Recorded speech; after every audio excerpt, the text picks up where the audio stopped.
All right, good afternoon, gentlemen. It is December 9th, 2025. We are in Parshas Vayeshev. All right, this Parsha has a really, really crazy story that we need to talk a little bit. So what we had last couple of weeks, Jacob going through all his stories, he finally comes to the land of Canaan, and he's finally able to sit and relax. Now this winds up being not a good idea, because what winds up happening is that as Rashi says, for the righteous it's not enough you get the world to come, you also want to have an easy life. So all of a sudden the problems with Joseph comes in. Okay, without getting into the philosophy of exactly what that means, that's a whole other discussion. From now until the end of Bereshis is almost entirely focused on Yosef. Yosef is the new star of the show. Okay. So Yosef is the older son of Rachel, and he is by far Jacob's favorite child. It's his favorite child of his favorite wife. So it's the super favorite. And he gives him a special coat. It's called, in English they translate it as the coat of many colors. This coat itself has a long history. The rabbis say that this is the coat that Hashem created for Adam in the Garden of Eden after they sinned, and he said, "Okay, let's make you clothes," because they just put leaves on, like in the comics, you see that. But Hashem said that's not enough to just wear leaves, so he makes them a coat of skin.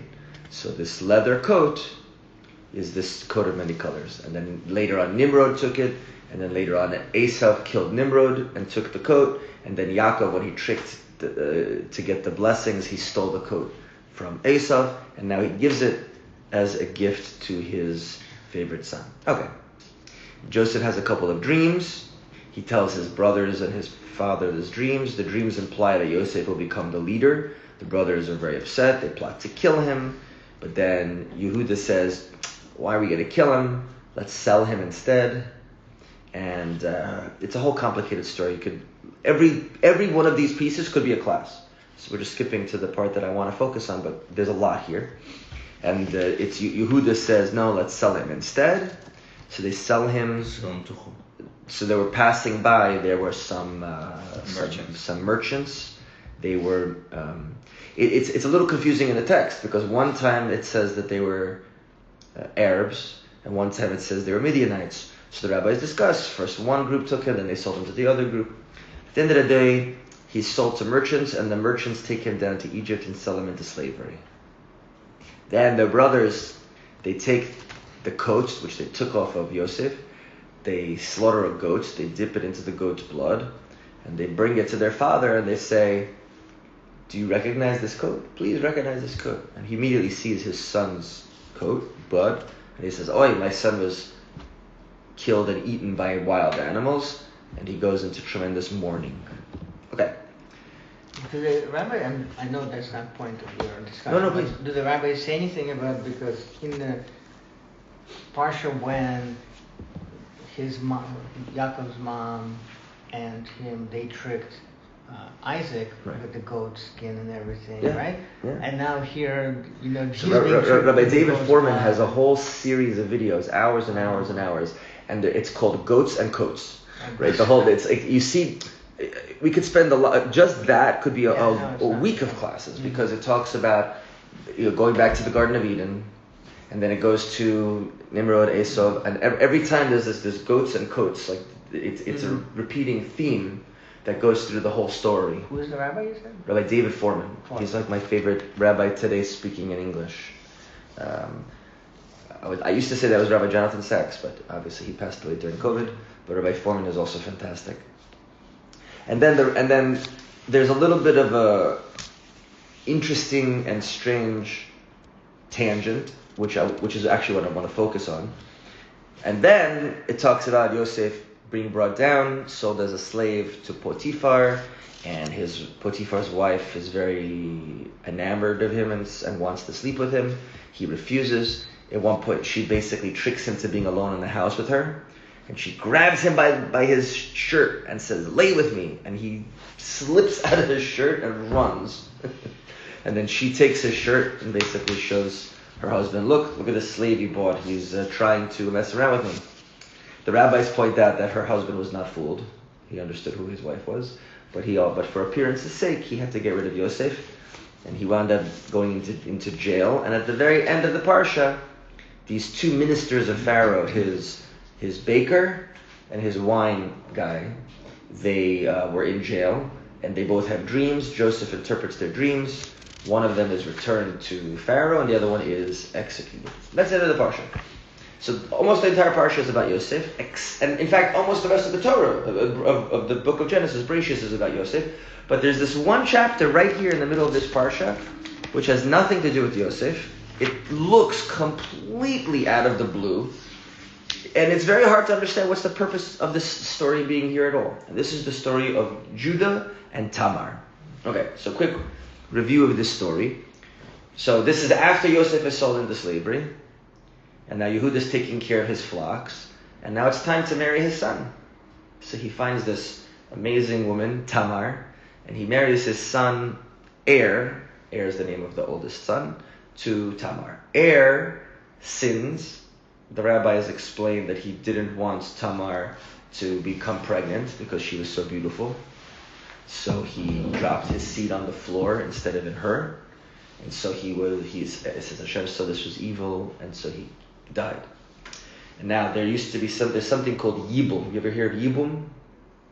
It's translated in English as Levirate marriage. But it's an ancient tradition in the Middle East, and that we have it in Judaism as well. Older brother.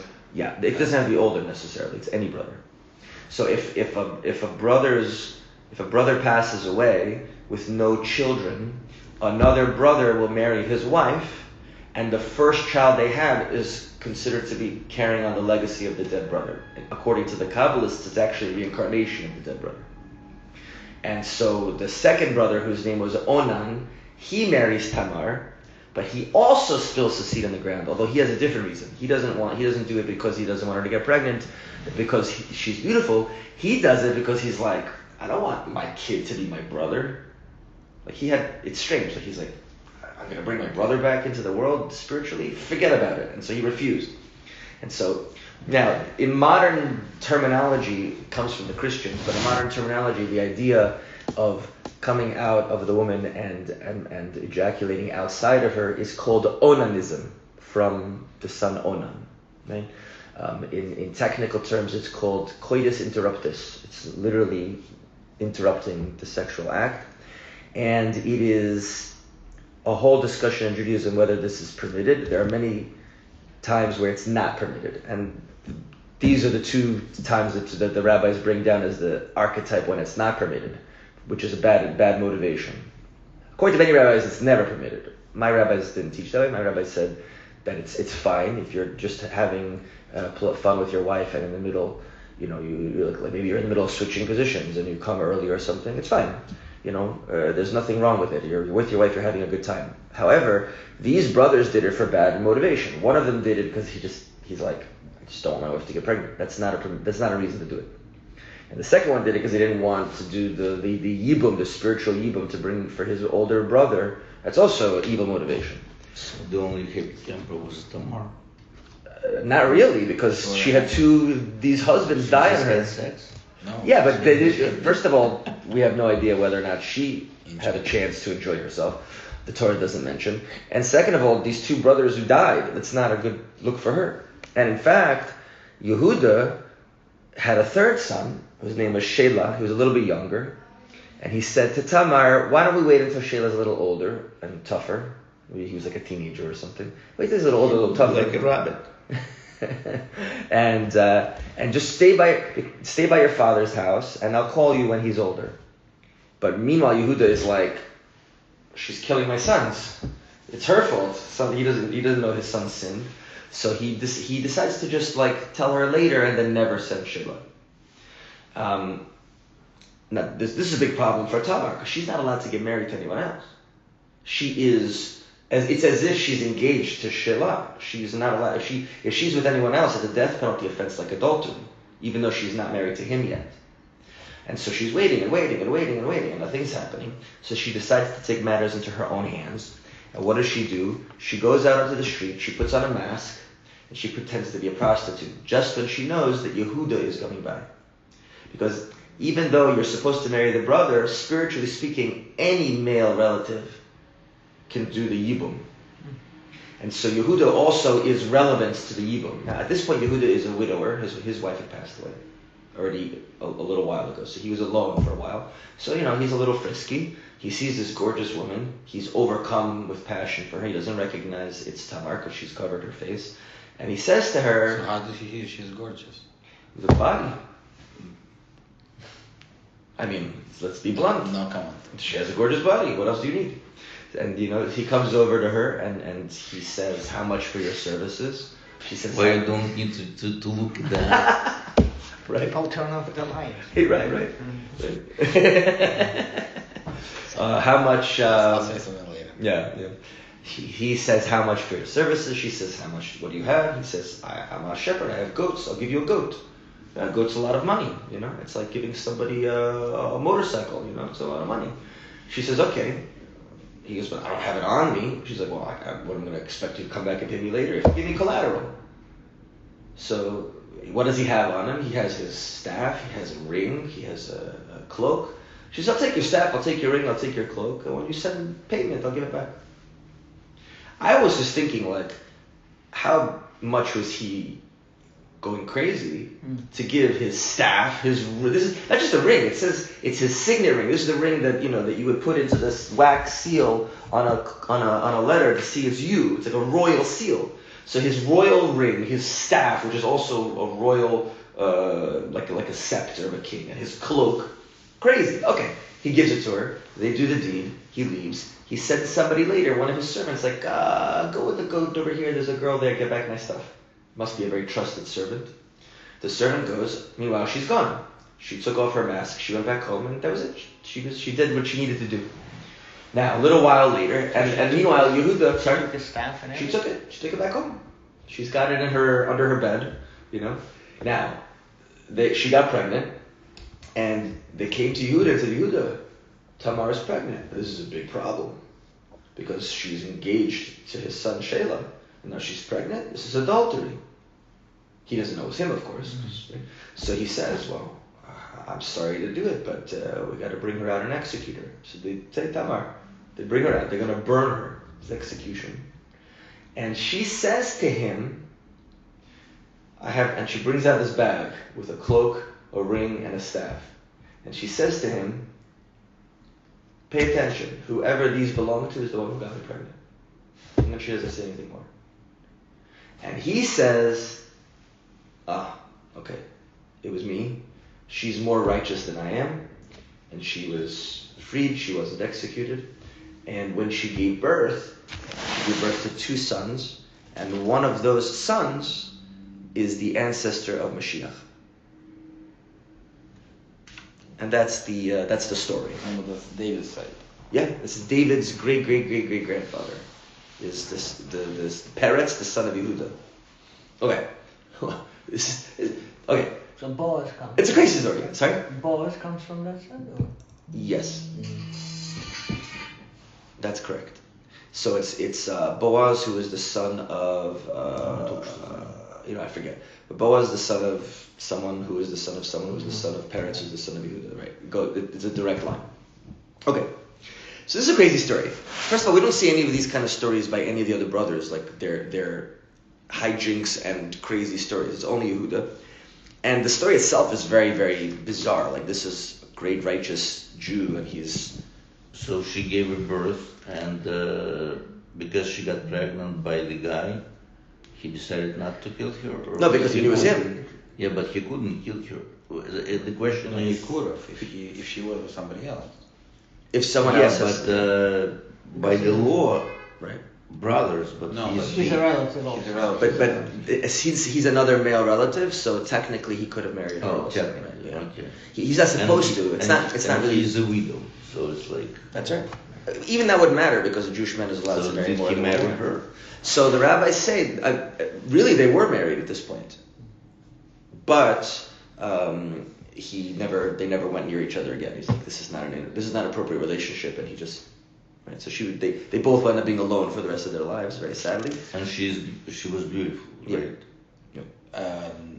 Neck and below. As well, neck maybe and up as well. Just Yehuda. We just don't know. Correct. We don't know. It's hard. We assume so since Yes, the other brothers neck met. and below. Yeah. But the only one thing bothers me. It's like if it's true that they could sell a brother to somebody, Not a cell, brother. No. why I couldn't do it when he was a child? Well, this is a sin. They weren't allowed to do it. I would sell him to a neighbor. Maybe 10 rubles. No, they. Yeah. No, they weren't supposed to do that. That was a bad thing. Okay, so a couple of things about this story just to try to get some grasp of what's going on here. So first of all, I try to put myself, as much as you can, put yourself in Yehuda's position and realize what an unbelievably big challenge this was for him, this whole story. Because he's the leader of this group, he's a judge, right? They're coming to him as a judge, right? Why is he the one executing Tamar, right? Because he's the ruler, he's the king, basically, of this area. And they come to him, and he's also, like, think about it, like, he's the great rabbi, he's a tzaddik, he's a righteous person, right? Everyone respects him, everyone looks up to him, everyone's learning from him, he's a great guy. And then she comes along and like, she doesn't say, it was you. She could have, and he wouldn't be able to deny it. But she didn't. She left it to him. Can you imagine the temptation to just be quiet? The whole problem goes away if she's dead, right? Nobody ever knows. He gets back his coat, his signet ring, his cloak, his staff. Nobody knows. And instead he has to publicly admit this is execution, so it's a public event. There's a whole court. How many people are there? I did it. I slept with this woman. Right? And she's pregnant from me. My own daughter-in-law, who's engaged to my son. Doesn't sound right. It doesn't sound right. This is like, could you just imagine like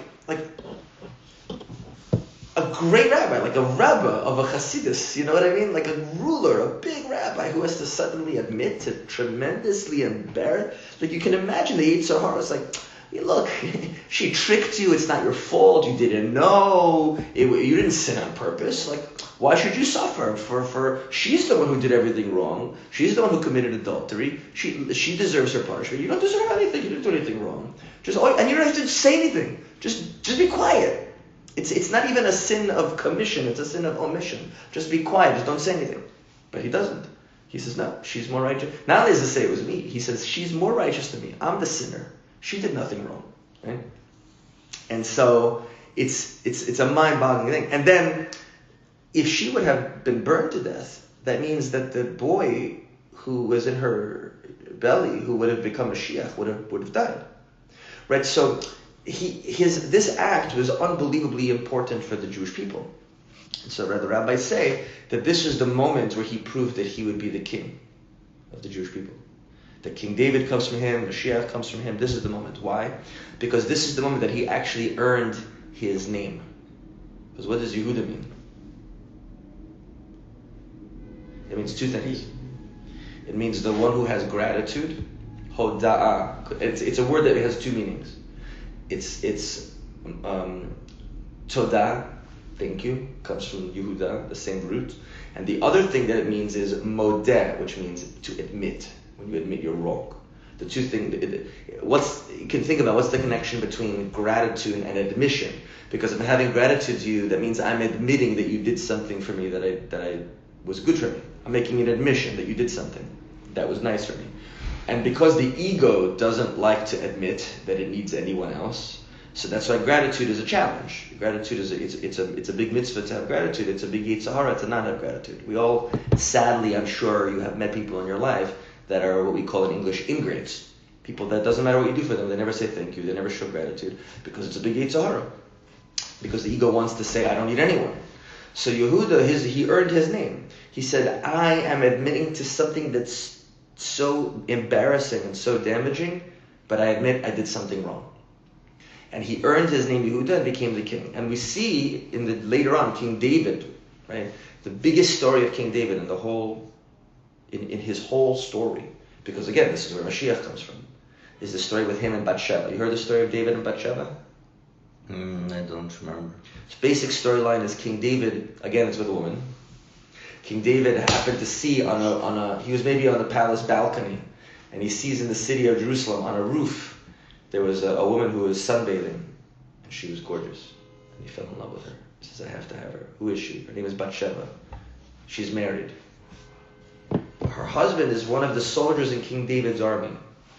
So what does he do? He sends him to the front line of the next battle. Oh yeah, that's the one. Right? To the, just puts him in a position, and he winds up getting killed. And then King David marries her. And then later on, the prophet Natan Hanavi, the prophet, comes to King David and says, he gives him a whole story. He says, there was once a rich man and a poor man. And the poor man, all he owned was one little sheep. And the rich man had all these flocks. And the rich man came and he stole the sheep of the poor man. What is the law? He says, what do you mean? He's a terrible thief. He should be punished. He says, well, you're that guy. You're the king. You could have any wife you want. And you took this guy's one wife. You're the guy who stole the sheep. And King David immediately said, I'm the sinner. I'm wrong. Chatasi Lashem. I sinned to Hashem. I admit. And so we see that this idea of the Yehudim, we're the Jews. Our name means two things. One, we're the grateful ones. That's our part of our spiritual nature. And two, we're the ones who admit. Right? To admit when you're wrong, to admit when you're making a mistake, and also gratitude, which are two parts of the same idea, are absolutely central to the character of Jewish people. In fact, the rabbis even say that if you see someone who doesn't do these things, you could wonder if he's Jewish or not. That's how built it is into our souls. And so this entire now we were talking about goats and coats. I'll give you another one. When she says to him,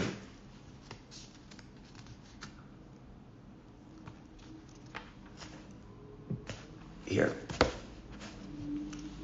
it says, your daughter-in-law Tamar has committed harlotry. She's conceived. Take her out. Let her be burned. She was taken out, and she sent word to her father-in-law, by the man to whom these belong, I am with child.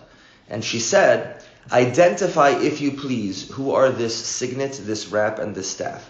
So in the Hebrew, identify, if you please, is haker no. Haker means recognize, no means please. So literally it's recognize, please. This phrase, recognize, please, in all of the Torah and all of Tanakh, all of Hebrew scriptures, appears 2 times only. In all of Judaism, there's only 2 times this phrase, please identify, haker no. When is the other time, the only other time in all of Torah that it says haker no? After Joseph is sold. It's right here. Same chapter. Same parsha, the chapter before. After Joseph is sold, and the brothers go with the coat that they dipped in blood, they bring it to their father and they say, we found this. Identify, if you please, is this your son's coat or not? Haker no. Exactly the same words, and it never appears anywhere else in Torah besides these 2 chapters of the same parsha. So immediately, that's part of what made Yehuda realize that he was wrong, is he recognized the words. He's like, this is from Hashem. And in fact, when it says, she is more righteous than me, right? Yehuda says, she's more righteous than me. The rabbis say, right, Judah, first of all, it says Judah recognized, obviously. Of course he recognized. Vayaka Yehuda, he recognized, but he didn't just recognize the coat and the ring. He recognized that he was wrong. Vayomer tzodka mimeni, she is more righteous than me. But the rabbis say that there's another way to read these words. Instead of saying tzodka mimeni, she is more righteous than me, another way to read it is tzedek Hashem mimeni. Hashem is the righteous one. This is my fault. I'm the one who made a mistake. Right? So built into the language is this connection between these stories and the idea, the absolute most central idea that who does Hashem pick to be the Jewish leader? It's not the perfect one. It's not the one who's always righteous and never makes a mistake. It's the guy who, when he is confronted with his mistake, he admits to it and he repents on it. And that's why Yosef, who in many ways was more righteous, than Yehuda. In fact, Yosef is called by the rabbis Yosef HaTzadik. He's called Yosef the righteous one. And in the 10 sfirot, the 10 spiritual emanations that Hashem puts into the world, right? There's the 7 that start with Chesed, Gvura, Tiferes, kindness, discipline, balance. So it's Abraham, Yitzchak, Yaakov. That makes sense. And then who comes after that? Moshe, Aaron, and Yosef. Okay? Of all of the brothers, the only one of the brothers who is in the list is Yosef. So he's very, very righteous. The problem is that his righteousness is one where most of us can't relate. He's too holy. He doesn't make mistakes. Yehuda's righteousness we can relate to. He's a guy who slept with a prostitute. That was his own daughter-in-law. What a schlamazel. But is this really a sin? There's many mistakes he made, right? But the point is that when he was confronted with what he did, instead of taking the easy way out and just being quiet and using every excuse in the book to show, he took full responsibility. And because don't forget, one of the points of the story is not just the sin he made here, the sin he made or didn't make with Tamar is only part of the story. Another part of the story is, do you recognize that what you did to Yosef was wrong? Do you see you made a mistake selling Yosef? No, I understand, but it's like emphasized that he sinned. First of all, he slept with prostitute, right, and then she was his daughter-in-law. Right. So the daughter-in-law part, obviously, what is the sin? To sleep with a prostitute? Yes. He is not married. Yes. Yeah. The Torah, Judaism. Yes. The Torah says that you will not have prostitutes. Prostitutes are against Jewish law. It's not just prostitutes. Well, you have to understand that there's no distinction. Okay, this is an interesting topic. It's being recorded. It's fascinating. Okay, there is no distinction in Jewish law between prostitution and promiscuity. It's the same thing. Meaning, whether you do it for money, or you do it for dinner, or you do it for a movie, or you do it just because you're bored and have nothing better to do on Saturday night, for people to just be sleeping together is against Torah law. That's not the Torah doesn't permit that. He says, if you want to have a sexual relationship with somebody, then be married to them. That's it. And I tell my students, I have young students. I was just hanging out with two guys last night. We were putting together a sofa in the Jewish Center of Brighton Beach. One guy's 19, one guy's 22. These are young guys. And I tell these guys, look, if you take a girl on a date and then you're expecting her to sleep with you, he says, in Judaism, that's just prostitution. Right? There's no difference. It's exactly the same thing. He says, you bought her services with your attention and your money and whatever. You didn't commit to her. You're not married to her. You're not building a family with her. You're giving her what you think she wants so that you get from her what you want from her. It's literally prostitution. There's no difference. So the modern day dating world is just a whole bunch of prostitutes hanging out with each other. Men prostitutes and women prostitutes. Right? Like a man. He's just emphasizing it's not correct under Jewish law. To be recorded. I'm just saying, Don't ask. Just be careful, Arkasha. No, I'm careful. I'm just trying to understand if a man is married, Yeah. and his wife actually provides some, let's say, sexual services to him. Right. How is that not prostitution? For No, because they will say that. For some things in exchange, like a nice ring or bag, a house to live in, food to eat. It's like I want you to know that many it's a fair trade. many both feminists on the left side and red pill guy sphere on the right wing, they both seem to agree that marriage is just institutionalized prostitution, right?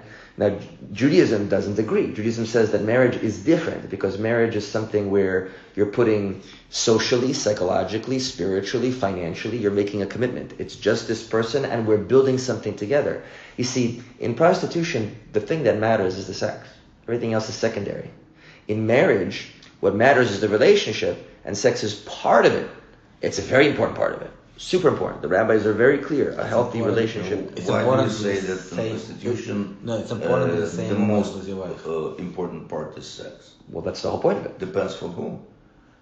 For the prostitute or for the guy who? Meaning, but gets the services rendered is because one of the two Look, wants she sex. can be A let's good say, listener, a good listener, да?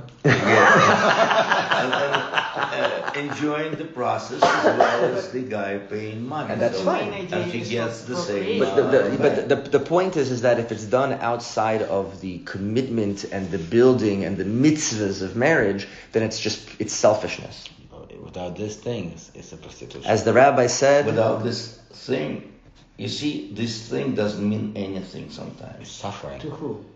to everybody. it's suffering. Yeah. No, you're because practically you're right, but This is Jewishly the it means reason something why this is- very big. The reason we get this thing on Right. the finger, Right. because we You're want to committed. get some services from our wife. So if that's the only Otherwise- But that's still part of your wife. I mean, you're still your wife. You're allowed to. So, but it's more than you're correct, but it's more than just that. If that's the only reason then we're getting It's not the married, right many way- people. not the right It's not just that, but reason. many people will say today, what's the expression they use? The juice is not worth the squeeze. Right? You're putting in so much time, energy, effort, and God forbid people are getting divorced. They're losing all their money. They're losing their house. Like, why? Why go through the whole process of marriage if women are giving it away anyway? I can get it for $50 in a dinner and a movie By instead of giving my whole life by away. stats, traditional marriages, the divorce rate is like really high, Yeah. and between Marriage is in a big trouble today. LGBTQ, Oh, it's even worse. much lower. What do you mean? No, they have very high. Not only Between that, men, it's the lowest divorce rate. that's true. That's rate true. Men because you don't tend want- to be better together. Honestly, No, interestingly enough. you don't play soccer with your wife. You don't play cards with your wife. I play soccer with this guy. Right. But interestingly enough, in lesbian relationships, But it's you can, very high, you and they can do they it also with have a lot of. your, let's say, LGBTQ. So it depends. It's actually very funny because with amongst Friend. amongst the men, you're right. It happens to be lower, but amongst women, it's very high. And also, interestingly enough, and I don't know why, but it's very high physical abuse rate between women. They're very abusive on average, much more than any In other Jewish relationship. families? No, in lesbian relationships. Oh, that's I know. That's I don't know. I Yeah, know that yeah, in Jewish families No. Thank God. there is a huge physical abuse of men Of men. because they become heads of household. Aren't you abused? My wife only abused me by accident. When we first got married, and both of us came to the wedding bed not knowing anything, thank God. I'm happy to say that. And we're not used to being in a bed with another person. So there are so many times, especially the first year or two, I can't tell you how many times I woke up in the middle of the night because my wife elbowed me in the face in the middle of the night. Like she would turn around and, I come to yeshiva with a black eye. What happened? It's my wife. I don't want to talk about it. Yeah. My wife hates that joke, but she never abused me, God forbid. But there were a few bumps in the beginning when we didn't know what we were doing. All right, so we'll leave it for here. I mean, yeah, you don't have to record this. But Yeah, okay. We recorded enough fun stuff. We'll stop it here.